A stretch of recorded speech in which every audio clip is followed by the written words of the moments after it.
city lights to the country blue, Woody and Lew got the sports for you. From Boston streets to Kentucky's fields, get ready, folks, for the thrill it yields. Woody and Lew, sports and you, talking games, we love it's true. Every play, every score, let's dive in, it's time for more. Lacing up the boots and calling plays, debates and laughs for all the days.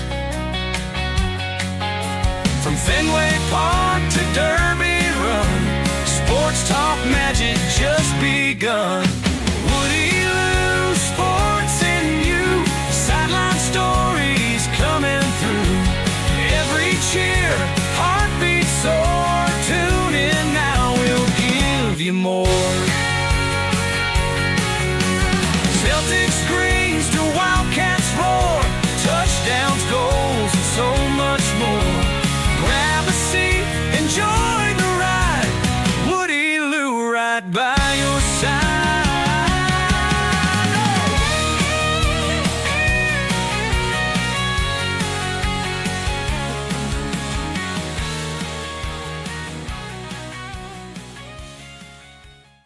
The views expressed by the hosts are their own and do not necessarily reflect the official policy or position of the Department of Defense, the U.S. government, or any of its agencies. The information provided is for general informational purposes only and does not constitute legal advice. No attorney-client relationship is formed by providing this information, and nothing herein should be relied upon as legal counsel. For legal advice specific to your situation, please consult a qualified attorney. Braxton, Monday night, episode 19, Woody Lew, sports and you. Welcome, everyone. We're a day late, but not a dollar short. Braxton, how are you this Monday? I'm great, man. This is my flu game. A little sick of the Lewis household, but we figured, considering the Sunday night slate versus the Monday night slate, we had better odds going head-to-head for Monday Night Football this week. Yeah, 2 Monday night games tonight. But our award-winning listeners, we know you're loyal. That is a trademark hallmark of Woody Lew, sports and you. So thank you for tuning in. So yeah, run the race, flu game. First topic, Braxton, gut checks. What do you want to share about gut checks? Yeah. So last episode, the breaking news coming in from Dan is that he just decided to wake up one morning and run a half marathon with less, 24-hour notice. I had a little more notice, but no and I think training. What's important to note with well, even regardless, he was able to. He lives downtown Nashville. It was a downtown Nashville half marathon. He was able to wake up, very quick commute to the starting line. Mm-hmm. He had, hydration and food and everything waiting for him at all the stops. He had the vibes and he had all the people helping him. He's able to do a half marathon with no training, and that's very admirable, and I'm proud of him. I decided that I'm going to try to do a half marathon. I haven't done it yet. It's on the docket this week. I may have gone and did a trial run, and did a conditions after check. 8 miles realized that. Did a conditions check, recon, if you will, and I realized that doing it at 11 o'clock in the morning when it's 95 degrees in Georgia with no hydration or snacks or anything but one AirPod and my phone isn't going to do the trick. But with that said, my window to do these are Tuesdays, Wednesdays, Thursdays, really, with the schedules. So I think I'm just going to run until I do it. I'm not even going to put a date on it. I'm just going to have unknown time, unknown distance runs until it gets completed. But I want to remind you, Daniel, that when you talk to me, you need to come correct, because if you look at your screen right now, I think it's due for you to realize that I am a former half marathon completer, and I'm pretty sure I was in the top. 500 of my age group. So don't forget that, and I'm coming for you. I'm not going to let it stop me. No, you're a finisher. That's no. I'm happy you found that trophy. Well, In your sleep depravity is a real thing too.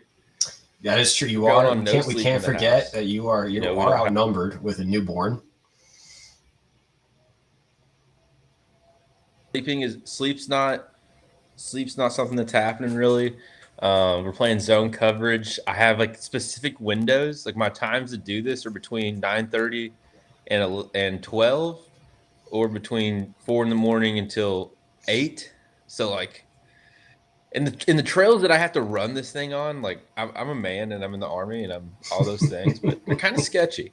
And I've been running these trails before, and I've seen deer like sprint out in front of me across the trail. So you're dealing with wildlife. There's been times where if I was like 30 meters in front, it's more. It's not like I'm not scared of someone rolling up on me. It's more of like a deer just blindside blocking me into the next life. It's kind of sketchy. I've seen it happen. And who's gonna come get me? Because it'd be a whole thing. I don't think the minivan could get off road to those areas. It'd be a whole thing.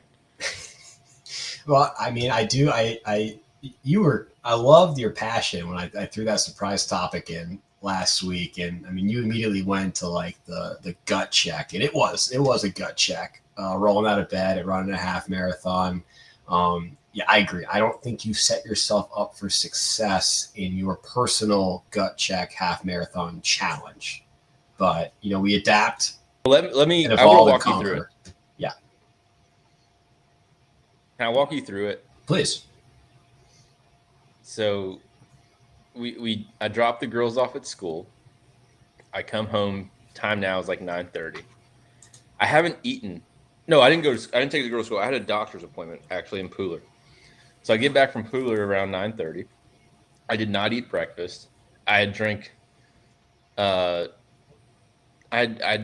adult beverages the night before. I had not had proper water consumption. So I step off with no food, minimal water. I wait outside. I'm like, oh, it's kind of hot. I did leave my water bottle outside the front door in case I found myself back there, even though my route doesn't come back to my house really. So I start going and I'm at like a 9-minute pace for like the first 3 miles. And my thought process was like, I'll come out, and I felt good. And I was like, I'll do this at this pace, and then I'll be able to kind of celebrate myself in. The problem was once I got to mile 4, I lost tree coverage for my trails. I'm just on the open road. And that sun, there's no clouds in the sky. Yeah. I actually, there was a community center, which I walked inside at one point, and that's where the water fountain was. And I got some really bad looks from the employees there as I'm drenched in sweat. I got one headphone in. I'm like, where's the water? She points in a direction, and I'm just slurping down this water fountain. And then like the shock of like the AC on my body, and then I had to go back outside to where it was 100% humidity in the heat. And then once I got to like mile 7.5,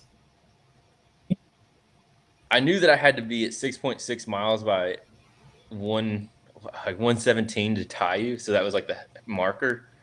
And I got to the halfway point in like 119, and I was like, this is I'm just gonna take it on to the house. This is just a good rep. Talk it up as a rep. There you go. Yeah. Hey, I mean, you attempted. Conditions weren't ideal. It's hot. It's hot in Savannah. It is. All right. That's good.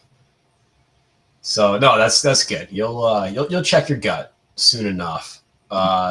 Speaking of gut checks, I think this guy is he's known for checking guts. NFL head coach Dan Quinn. This was a topic that you put on our production notes last minute. I'm not really sure what you want to discuss, but Braxton, the floor is yours.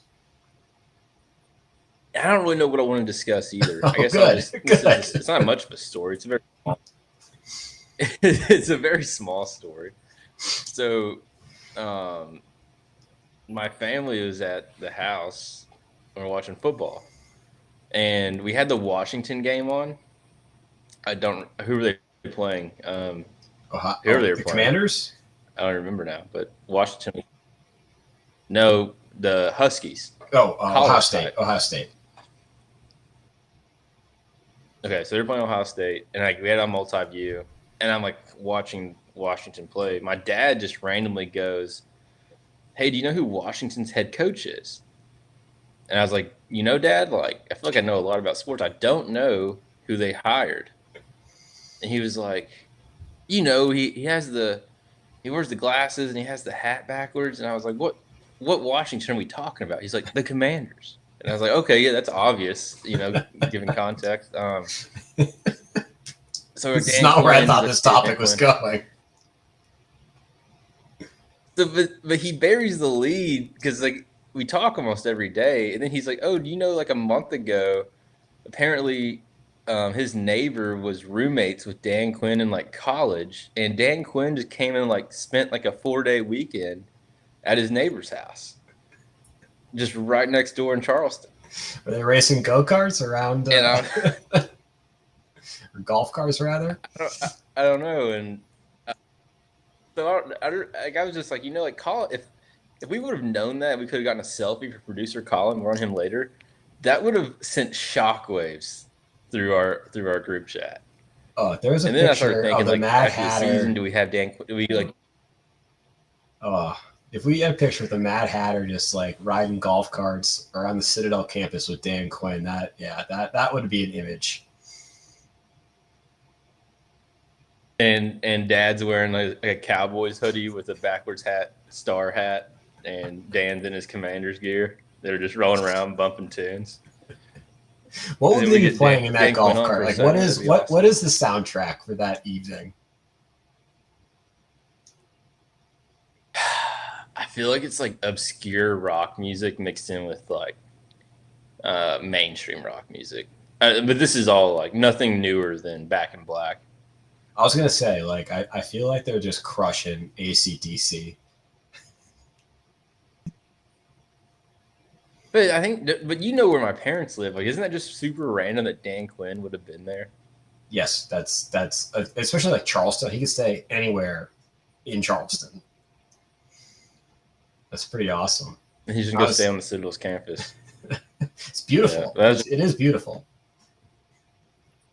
That's all I had. It wasn't much of a story, but I thought it was interesting. And I also think it's interesting that it took Dad over a month to tell me that happened. Yeah, he buried that. Why was that not something that he brought out? You didn't think that was important? NFL head coach? He may have been on the show with them. He may have been guest spotting on our show while Dan Quinn was sleeping 50 meters from him. And he could have been on the show. We don't know. Hatter. That's awesome. I love the Mad Hatter. We'll get into college football later, but I am here. What's that? Braxton, what's going on? That's all I got. Oh, that's all you got. Okay. We'll get into the college football recap later, but I can't wait to hear more about watching games with the Mad Hatter.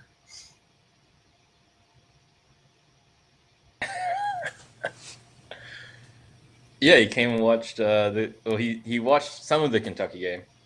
We can get to that whenever you want, though. Yeah. Well, we can wait. We got a few more topics, ticker topics. So coming up next, speaking of checking guts, Ryder Cup, 2025 Ryder Cup at Bethpage Black State Park, Long Island, New York. Braxton, I know you watched.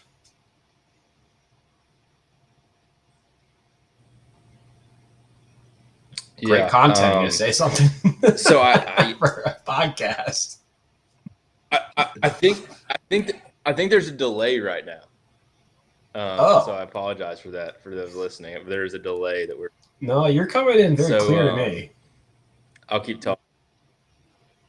There's like a 20-second delay for you, but it's fine. Producing on air. So the Ryder Cup, I watched a little bit on like Friday, Saturday. Like it was on the TV. It kind of got, college football kind of took more precedence in the house.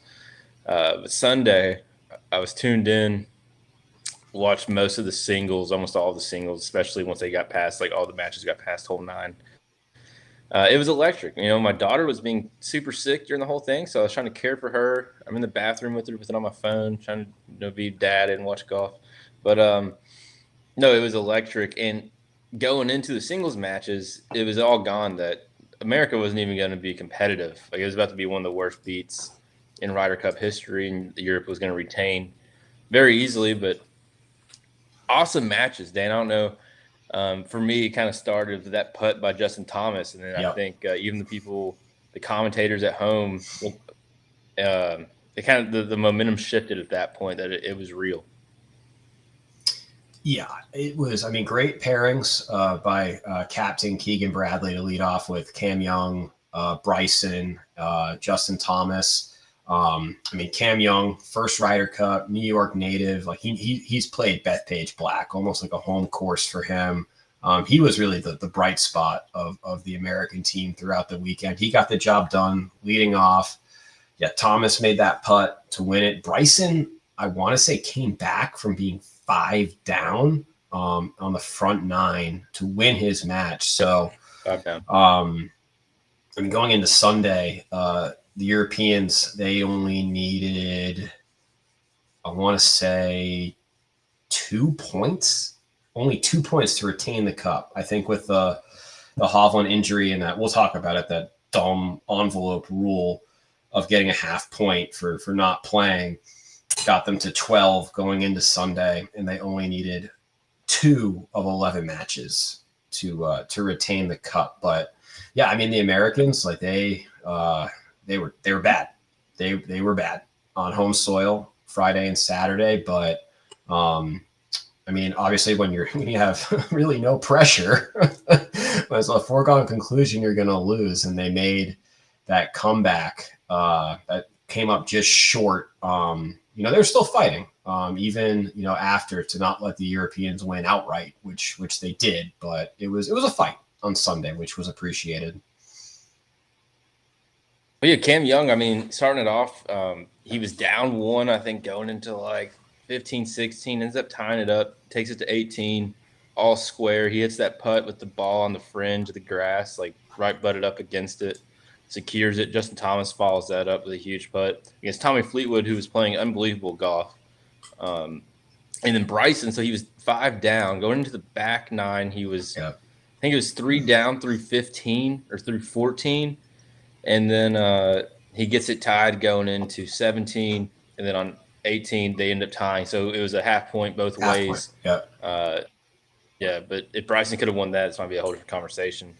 And then, the one that really kind of just – I was in the group chat kind of just – yeah, you got to bring up the Braxton mush. Henley came out and was just throwing darts.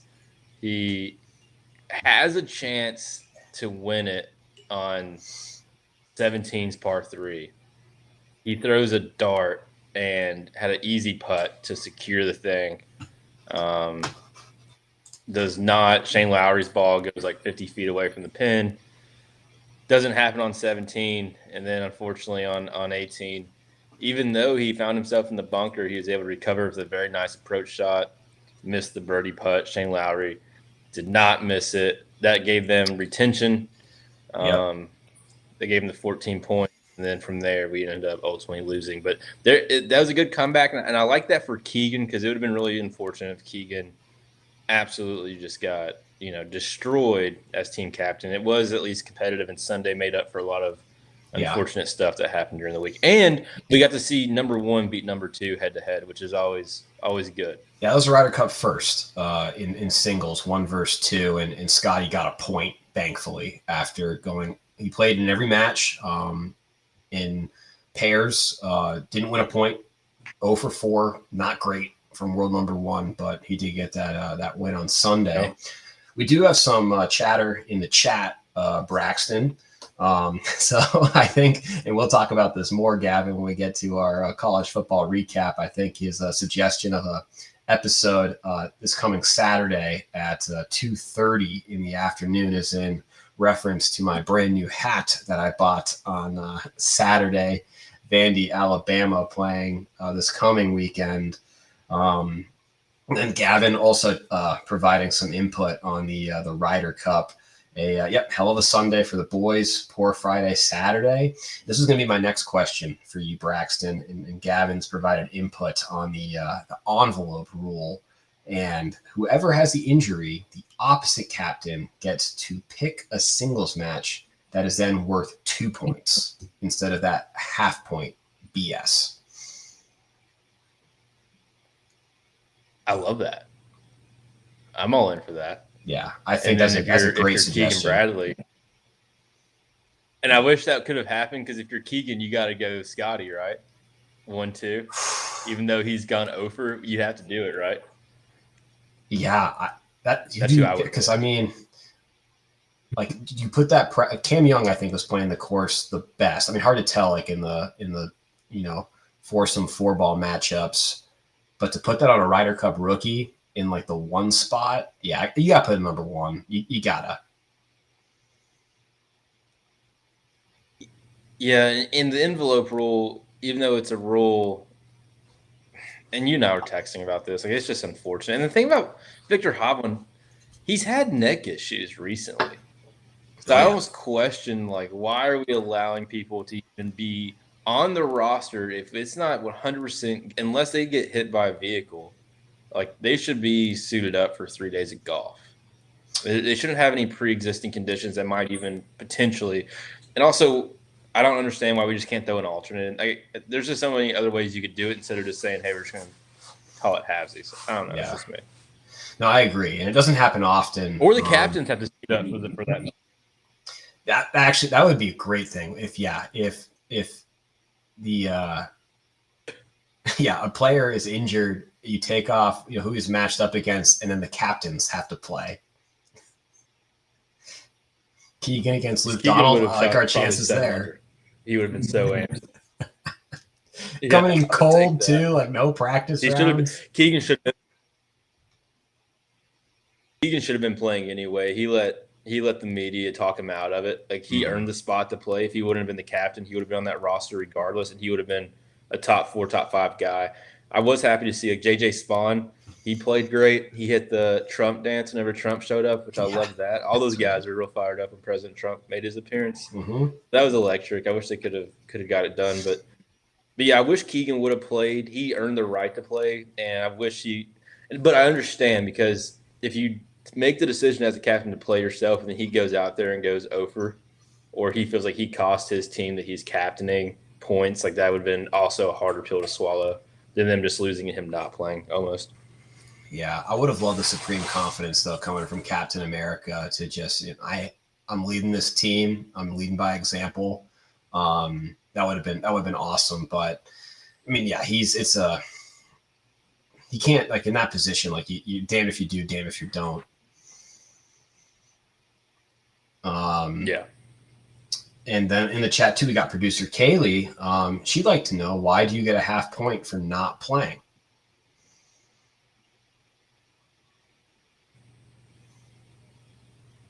I don't know the reasoning behind it. I don't know like the history of that, to be honest.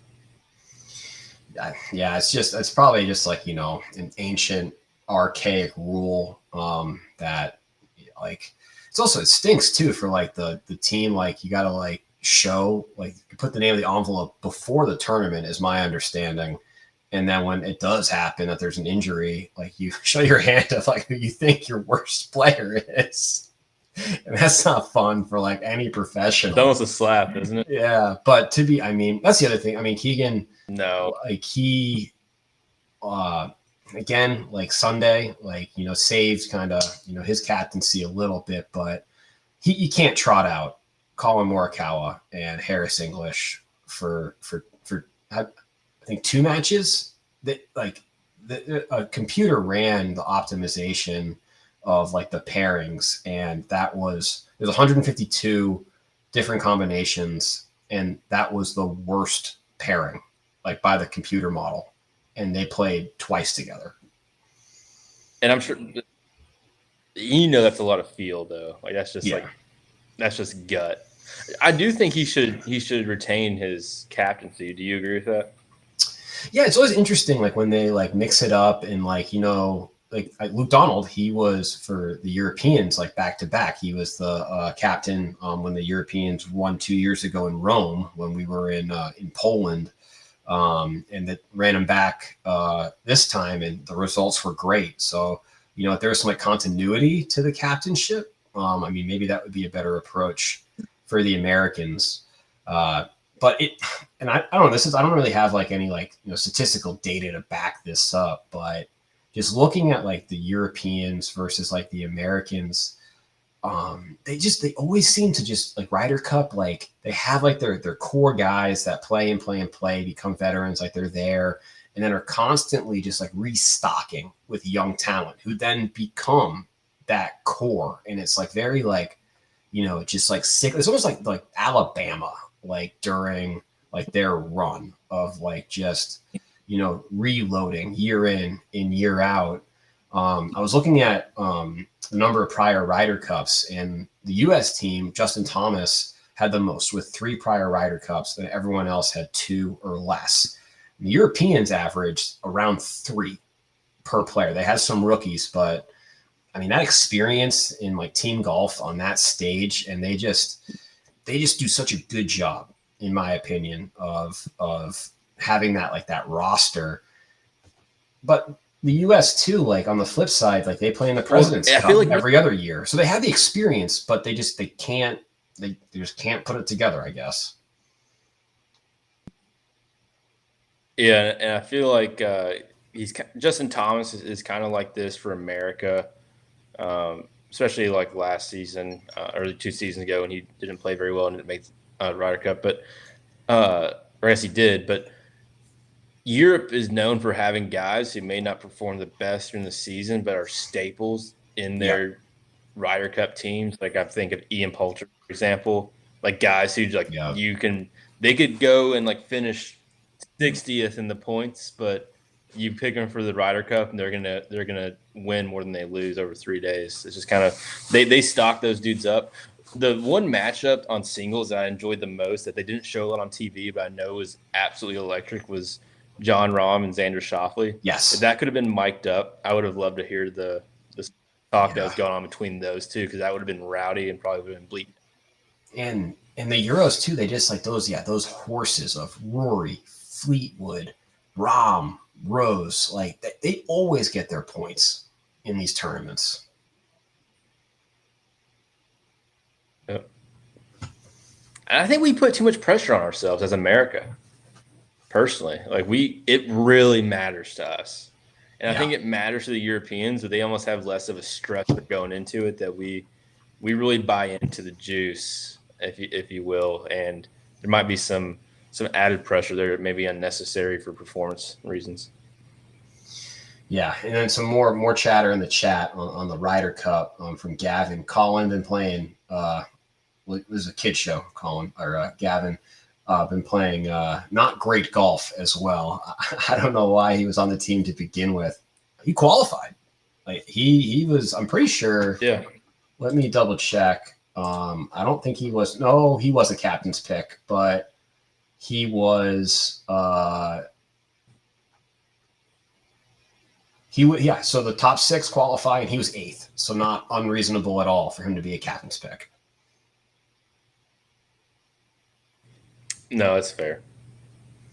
That is fair.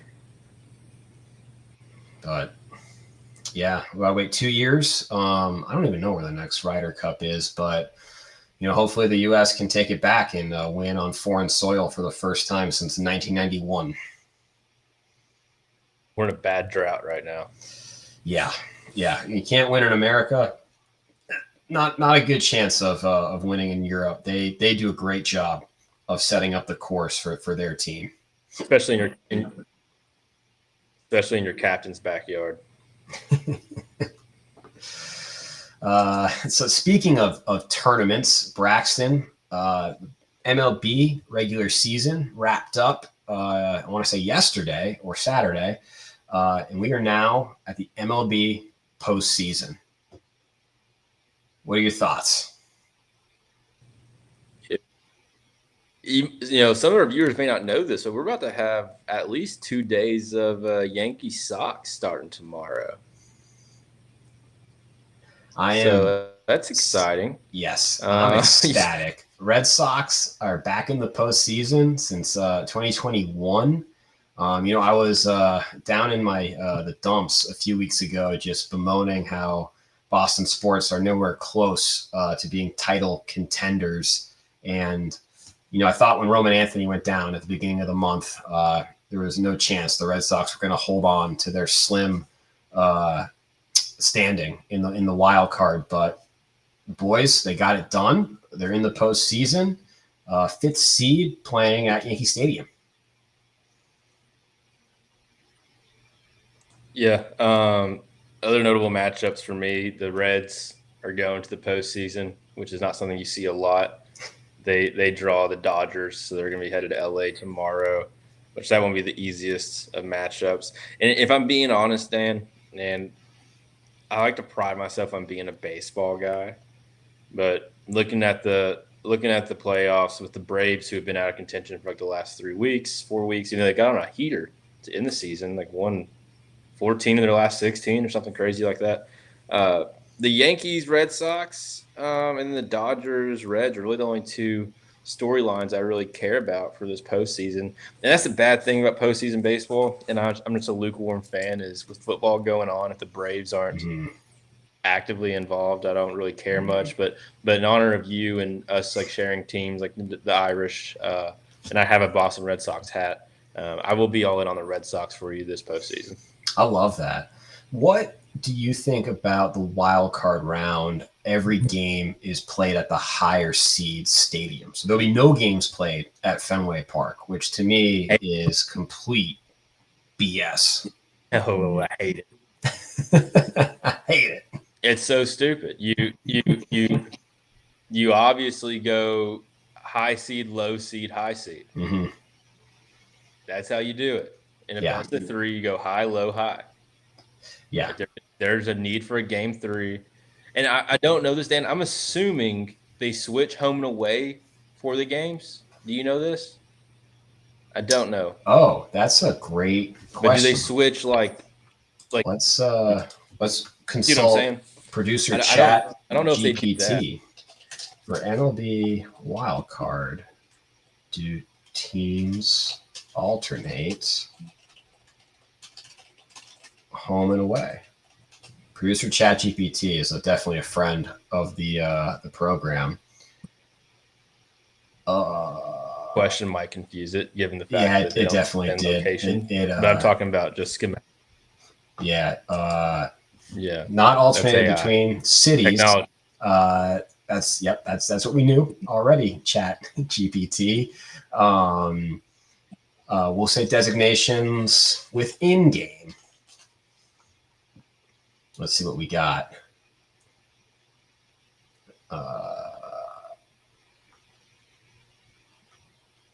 Yes. On air producing. On air producing with ChatGPT. But anyway. Higher seed is home every single game. Always the away. So that's crazy. Because I feel like you get both the Yankees and the Red Sox were wild card teams. And I guess, their records, designate that. I don't know. I feel like you should get an advantage for winning your division. But for the wild card, that's an unfair advantage, in my opinion. No, especially, you got 6-3-5-4. Like, it's not like we're talking NCAA tournament 1 and 16 seeds. Like, not a lot of delineation between these teams on paper necessarily. So it should be high, low, high. If there's a tiebreaker, that would clean all this up. But it's because they're trying to bounce them all out in 3 days. Yeah. So I guess they're accounting for the travel time between Boston and New York City is obviously more doable. But if you start talking LA and Ohio, right, or San Diego and Chicago, that'd be a little more. You had to add a rest day in between, but it's unfortunate. Now I got a question for you. Do you unless you're the lower seed, then what's that? Delay. You're good. Go ahead. No. I asked, what was the last thing that you said about lower seed?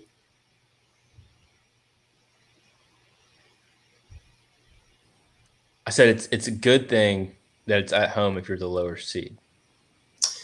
Yeah. Now, Braxton, do you remember way back? This was probably like episode like 7 or 8. That started baseball season where we made our preseason predictions. We did do that. We did do that. You don't remember your picks, do you? Yep. You do remember.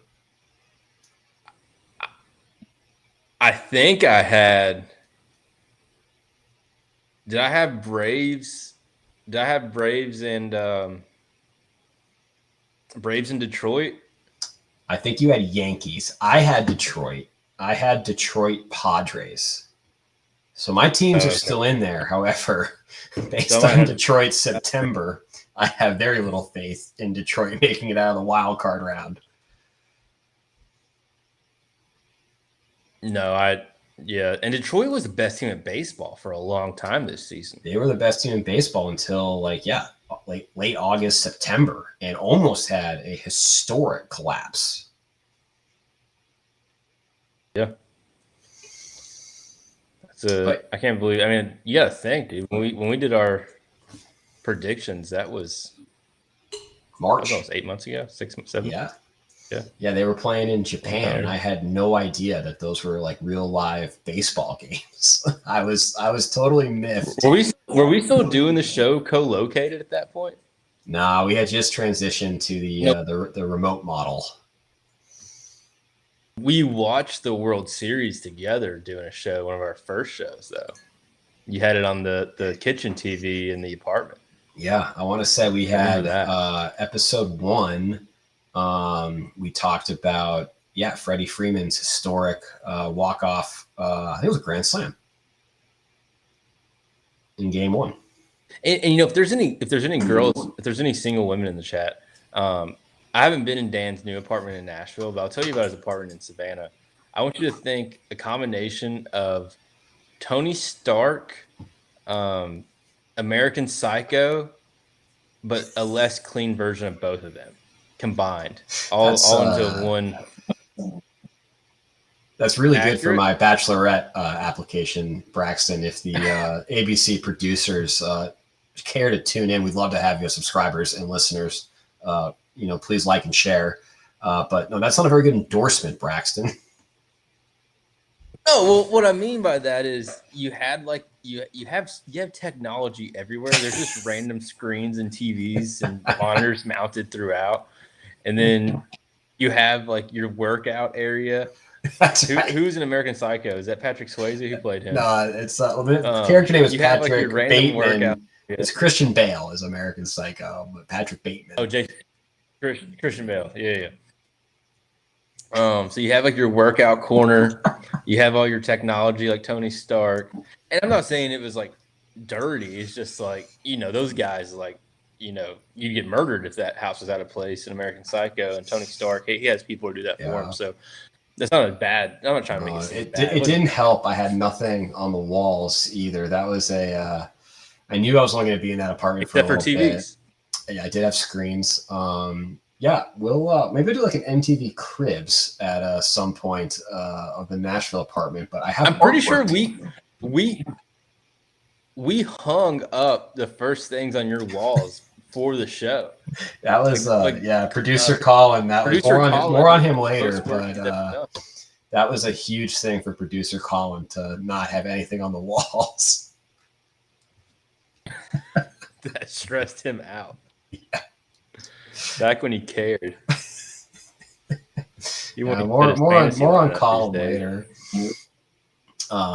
That's funny. Trip down memory lane, and we're coming up on the 1 year anniversary of Woody and Lew Sports. You will have a very special episode to commemorate our 1 year. I don't think anyone expected us to be still podcasting 1 year later. Same amount of viewers, but we're still here. We're slowly growing, Braxton. We are slowly growing. So yeah, no, I'm excited for the love of the game. For postseason baseball. It's an exciting time of year, especially with the Red Sox in the mix. I'm hearing some rumors that Roman Anthony, he might be back if they were to make it to the American League Championship Series. Marcelo Mayer also participating in baseball activities. So getting the young guns back for the Sox, maybe they can, make some noise and cause some chaos in the American League that is not strong at all. I'm all in. Go Sox. Go Sox. All right, Braxton. Speaking of young guns and giving your all, Special Forces, the reality TV show. I had homework that you assigned. Hand up. I did not complete my homework, but I want to give you, your time to discuss Special Forces. It was a late assignment that I issued. We watched season 2 of Special Forces together. Yep, that's right. I believe you remember this. Yeah, that was. Do you understand the basis of it? Oh yeah, that was must watch in the Poland barracks room for about 2 weeks. So there's a new season that just came out. Episode 1 is available on Hulu. The cast is star-studded. So you have Johnny Manziel. No. Randall Cobb. Nick Young. You have Sean Johnson, the gymnast, her husband who played football. You have 2 women who look like they're from Real Wives of Mobster Land. You got a girl from Vanderpump Rules who's from Kentucky. You got Jussie Smollett is on it. The guy who he's not in jail. I don't know if it's been adjudicated, but allegedly made the fake hate crime. Yeah, he staged a hate crime. Guy. I'm pretty sure that was found. Dad or the husband. That guy's on it. The dude from Sister Wives, the man who has the 17 kids and the 3 wives, is on it. So great cast. But watch the first episode. No real spoilers. Someone quits almost immediately. They seem harsher. I feel like they had to sign a release for this season because they were pretty hands-on with these people, throwing them in mud, throwing them around. But what I wanted you to watch it so we could talk about is Johnny Manziel's performance on the first physical event. And what was what's shocking to me is so the first challenge they do, gut check, is they have to rappel out of a helicopter. Okay. So they just rappel out of a helicopter. They got someone on belay on the bottom. And then they had to, once they got to the bottom, they were split into teams, and they had to haul. One team had to haul water and fuel cans, and the other one had to haul grain to a point. And so during that, Johnny Manziel, played college football, played in the NFL for a little bit. He almost dies doing this. Just dude too much exertion. You got these 23-year-old girls who are TikTok stars out there just crushing it. And Johnny's over there bent over. He's got the dad from Sister Wives patting him on the back saying, "Man, I love quarterbacks. You just got to breathe a little bit better. You got to focus on your breathing." He's having a heart attack. So I think he's detoxing a little bit. And all he does is play golf and probably smoke and drink. So that was funny to see. And then it was also cool to see Randall Cobb. I don't think Randall Cobb has broken a sweat yet, and I'm convinced he could still give manageable minutes to a team like the Titans. I don't know. So that was cool. And the best part, and I think we just get this because being in the Army.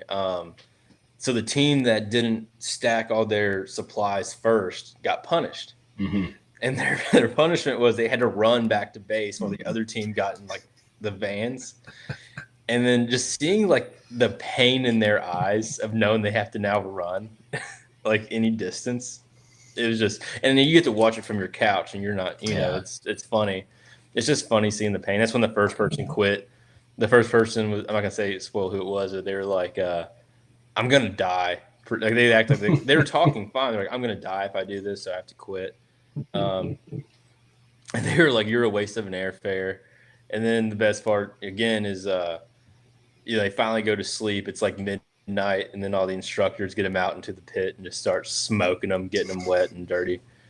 So it's a good watch. If you haven't watched it, this is the best cast they've had by far and the most character. They have the chicken fry girl who was dating Zach Bryan.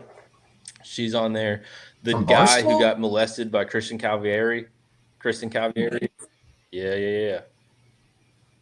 Oh, Brianna Chicken Fry. She's on it? Not molested. That's alleged. That was a joke. Yeah, that's why we have the legal disclaimer. We have the legal disclaimer for those types of statements. No, it wasn't molested. That was I'm wrong in saying that. It was, but the old woman was dating the young boy who was famous for dancing on Instagram. He's on it. They got some characters on there, man. I enjoyed that show when we watched it in Poland. I didn't realize that it was back a new season, so I'm looking forward to checking it out. And great to hear about Randall Cobb. But I'm going to say this, I'll watch it, but I'm not surprised by Johnny Manziel. Because do you remember in Poland when we had those NFL players from the Cardinals that were doing like that USO tour? Like I forget their names, but it was great. They were great. They were a lot of fun. Trey McBride, dude. Yeah, they wanted to mix it up, with the soldiers, with the troops, and they wanted to do an Army combat fitness test. And it was like it was fun. It was like the Joes loved it, and they were crushing. I mean, they like no problem with deadlift, push-ups, whatever. Sprint drag, very impressive. And I think the most impressive was the ball toss. I remember producer Colin got this awesome shot of he threw it so far.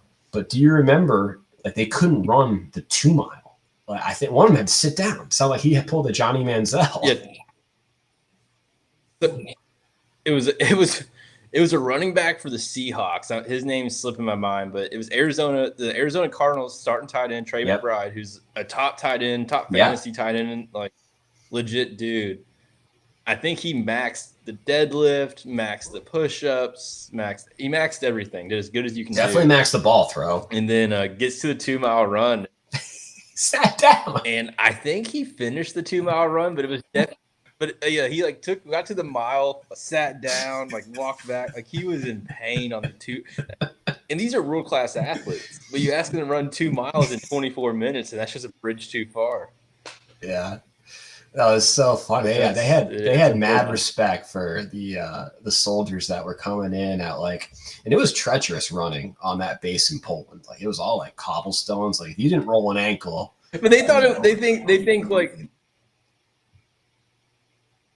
think it's so impressive, and it's to us, it's dude, you're on an NFL team. Right. Training camp would murder half these guys. Oh, absolutely. It's not the same. But yeah, it sounds like teach you to run 2 miles. Yeah, the special forces, that initial event, that's a bit of an endurance gut check, and I'm not surprised that a football player was killed over. I think Jussie Smollett is going to cause the instructors to do something heinous to this guy. He sounds like he's that stock character. I think he's obvious. Those delays, it's killing us. Yeah. He's doing it's clear that most of these people are doing the show for a reason, whether it be publicity, further publicity, or to rebrand themselves. Jussie Smollett is clearly in the rebranding of himself, I would imagine, part of this. I think he even said it. And he's doing himself zero favors. The comments he's making and the way he's carrying himself just makes him even less likable. And I don't know if editing did that, because you know how Hollywood can be, but the guy's not likable overall. Yeah, I just remember, and he drove me nuts in season 2, was the from Vanderpump, the waiter that was he cried. He just cried all the time. Yeah. who cheated on his wife, and he said this was going to make him a better, more loyal man or something. Yeah, they had that stock care. They know what they're doing in casting, and that Jussie Smollett is filling that role. Yeah. So, but no, that's all I got on Special Forces. Definitely watch it if you're in the chat and you haven't checked it out. There's one episode uploaded. Go and it's a good nighttime watch for sure. Yeah, that's a good plug. I like that as kind of reality shows that are pretty easy to watch. So now into our bread and butter, Braxton. Just to be clear, one last cleansing statement. No one molested anybody. That was a poor joke that did not land. The delay messed it up. No molestation, I promise. That was a joke. Do not sue. I apologize. Cleansing statement. That's phenomenal. That's great. Well done, Braxton. I appreciate that. And we're going to chalk that up to you're maybe running a fever right now. It's the Braxton Ball flu game. Heads pound. Yeah. Speaking of Braxton Ball, into our bread and butter during football season, let's get into our college NFL fantasy recap. We got about 9 minutes until we hit the 60-minute mark. Let's go. College football first? Yeah, let's do it. All right. So takeaways from Saturday for me, Alabama is back. I think all that game really proved is that both teams have inexperienced quarterbacks. They're trying to figure it out on the fly. Both can play defensive football very well. Offense for Alabama is going to run through Ty Simpson. Offense for Georgia is going to run through Gunnar Stockton. Whoever plays better was going to win that game. Alabama came out on top. The Penn State and Oregon game, James Franklin, dude, he can go on vacation to Panama City all he wants and see my father-in-law all he wants. Dude can't win a game that matters. You put a number higher than 6 or 7 in front of the team he's playing, and he's chalked, dude. Go ahead and put all your money in your bank account on the other team. Dan Lanning is – I'm not going to – no more allegations on this show, but Dan Lanning is crazy. He's got something going on. Maybe some extracurriculars there. Not a legal podcast. He's an awesome coach. I'd play for him. Kentucky still sucks. They need a new head coach, but even more than a new head coach, they need $38 million to get the head coach. That's pretty vital to that operation. You're firing Mark Stoops? The Irish who – let me do the recap. We'll go back to Kentucky. Okay. The team that supports Jesus the most and the Notre Dame Fighting Irish literally lost the man his job. So I hope you guys put a little money in the donation plate so we can help out Sam Pittman. And then what's crazy about that is Bobby Petrino gets hired as the interim head coach, not the official head coach. Like, he put his name in the hat to be hired at the end of the season. He's the interim head coach, and he immediately fires the defensive coordinator, which I don't know how a coach and like an interim coach can just start firing coordinators, but he did it along with 2 other coaches, not even on his side of the ball. So that was awesome. Who else? Illinois, they beat USC, correct? I'm a little wonky on my big Yeah, they did. Yeah. Illinois beat USC. Yep. I think Illinois beat USC. And then Ohio State handled Washington. I think Washington scored 3 points, like 24-3 type game, I believe, if I'm remembering correctly. Ohio State won. Yeah. Oh, that's they did by a lot. Yeah. So that's my college football update. Now, speaking on Kentucky, real quick, I won't go on a soapbox. Please. We win the coin toss. We're at Bryant-Denny State, or not Bryant-Denny State. We're at Williams-Brice Stadium. It's electric. They're on a 2-game skid. They lost to Vanderbilt. Oh, Vanderbilt beat Utah State. I was there in person. Got my hat. Tied school record, and damn that. Yep. So anyway, we win the coin toss and we elect to receive. Don't know if you noticed or not, but Kentucky's not an offensive powerhouse, so that was out of character. We received the ball first. We drive down the field and score. Score 7-0. I think we end up holding them. We get the ball back. Scores 10-0. No, they scored, tied 7-7. So we exchange offensive blows. We get the ball back, score a field goal, 10-7. South Carolina gets the ball back. Nothing. We get the ball back, scores 10-7. We have 13 minutes in the second quarter. And I remember my dad saying, my dad's at the house watching it with me. He says at like the 13-minute mark, we're about to start this drive. I would love to see this drive go down to about the 7-minute mark and we score. That very next play, we get a sack, strip, fumble, recovered for a touchdown by South Carolina. That's not good. We get the ball back. Another turnover, I think it was a pick six. So they scored 14 points in 2 plays, neither of which they were on offense. So that's not great. And that was essentially the game. They ended up scoring 21 points in the second quarter. And then the rest of the game, we scored 3 points. They scored 7. We lost. It was just a poor performance. It doesn't matter what offensive coordinator you put in there.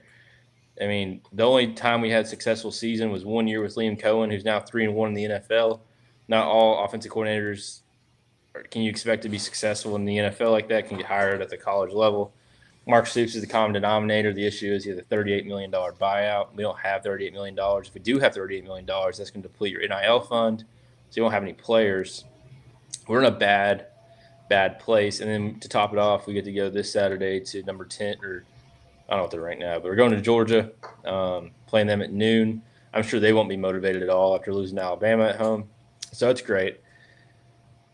We're pretty much cooked. I could see us winning 3 games. We got Tennessee Tech still on the schedule, so that's good. DJ Lagway will probably have his coming out party again against us this year, probably save Billy Napier his job. So yeah, things aren't good, Daniel. But my Alabama Crimson Tide plays your Vanderbilt Commodores on College Game Day at the 3:30 slot. So that's exciting this week. Yeah, Vandy 5-0. Like you said, Diego Pavia coming off a record performance at Utah State, who was no slouch either. I'm pretty sure they were 3-1 coming into the game at First Bank Stadium. I had a blast. I had a great time at Vandy. One of the smaller football stadiums I've been to, but student section showed out. It was a fun Saturday, and I went out in Midtown afterwards. So I had myself a nice little Saturday. Had a little pep in my step as well. You mentioned the Irish going down to is it Fayetteville? Is that where University of Arkansas is in Fayetteville, right? Yeah. Yep. Just blew the doors off of the Razorbacks. So that was nice, going into SEC's backyard. Jeremiah Love, Davion Price, they're just a two-headed monster. And I think if the Irish continue to play like they did, it's going to be hard, for the committee to keep them out of the playoff. And I think that those two will very much so be in the Heisman race conversation, as I predicted at the beginning of the season. The only college game that I don't think you touched on, that was a great recap. Awesome. Was the LSU Ole Miss game, with Ole Miss upsetting LSU. Oh. And after the game, oh my goodness, Lane Kiffin he's a monster.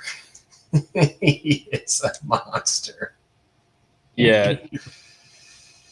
He beats his daughter's boyfriend's team. Whit Weeks is throwing up over the field.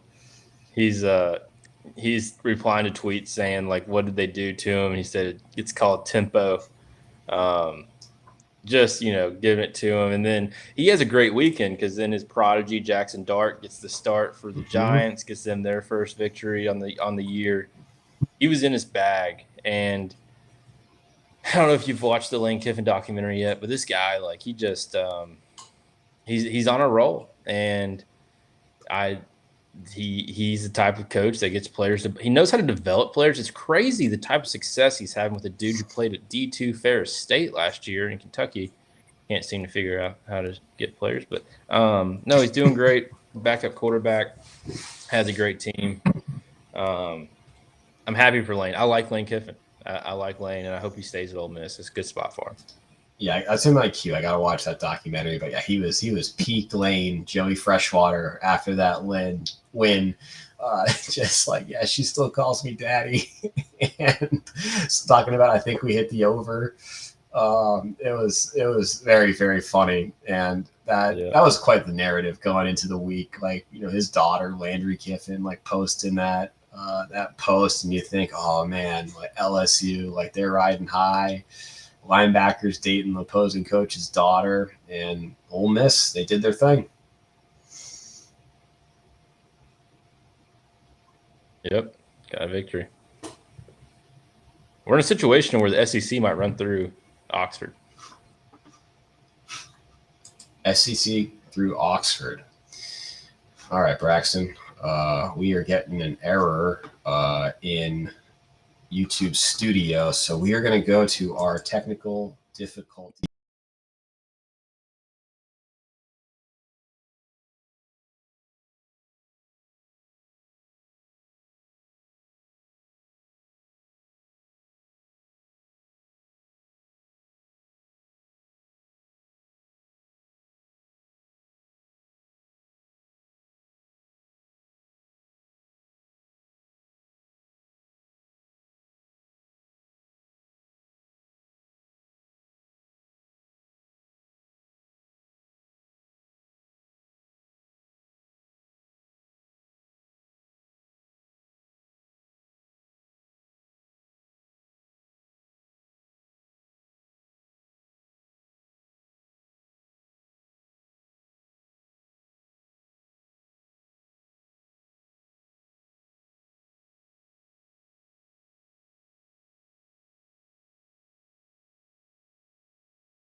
Yeah. All right.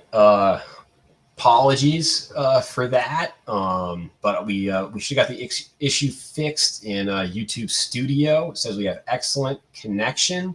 So I know we're at the hour. Woody Lew Sports and You, award-winning listeners.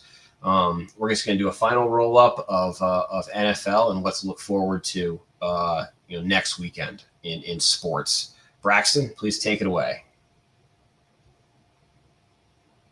A fantasy football team could beat any team in fantasy football history this week. Handed the Mad Hatter his first loss in the league, moving myself to 500. The Titans continue to prove to be the worst team in the NFL, and it's all because of their head coach. We finally have tangible data. Will Levis is a better quarterback than Cam Ward, at least through the first 4 games. Not even close. Will Levis is never getting a fair shot.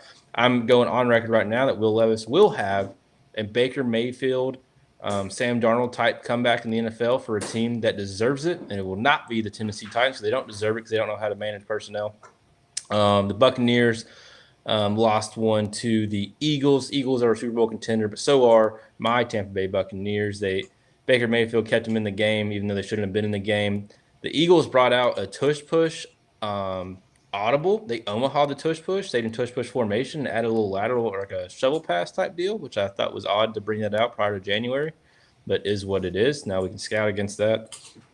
The Cowboys and the Packers kind of was a nightcap yesterday of relevance, and we got to see our first tie of the season. And Jerry Jones's comments saying, "Well, look, we gave them Micah Parsons, and they're not better than us because we tied. So what's it really matter?" Which that's just more comedy coming from Jerry. So that's good. It's hilarious. I think the Jets they're gonna fire their coach. They're getting smoked by the Dolphins right now.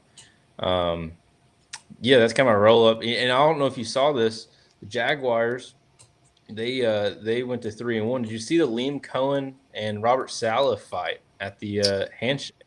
Yeah, that was interesting, and my understanding it was a bit like premeditated by Robert Saleh making some comments about I don't know. I think it was like legal sign stealing. I think was what he was talking about. He's saying all the coordinators that Liam Cohen brought from Minnesota are professional sign stealers. So it's it's not shocking that they have an unfair advantage to understanding what's going to happen or something like that. Yeah, weird dynamic with Robert Saleh being on a short list to potentially be a head coach again, and that Jacksonville Jaguars Cohen is probably on the hot seat in Jacksonville. So Cohen's on the hot seat. They're 3-1, Dan. Yeah, but I understand they're 3-1, but doesn't Trevor Lawrence and they don't like each other? They had a small spat, but I'll tell you this right now: Trevor Lawrence isn't going to get anyone fired. Being honest, you know how I was talking about Will Levis could come back and be a quarterback. The Jaguars are team number one to make the most sense with his college offensive coordinator. No, Trevor Lawrence is not getting Liam Cohen fired. And I'll tell you this: if the Jaguars fire Liam Cohen over disputes with franchise quarterback Trevor Lawrence, and the Jaguars are in worse shape than the Titans, because that would be crazy. Oh my gosh, that'd be nuts. That'd be hilarious.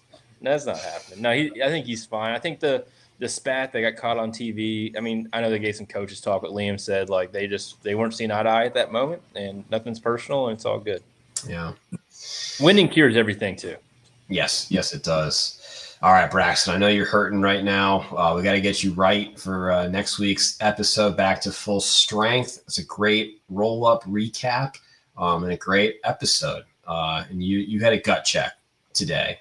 Coming on, not feeling well, attempting a half marathon.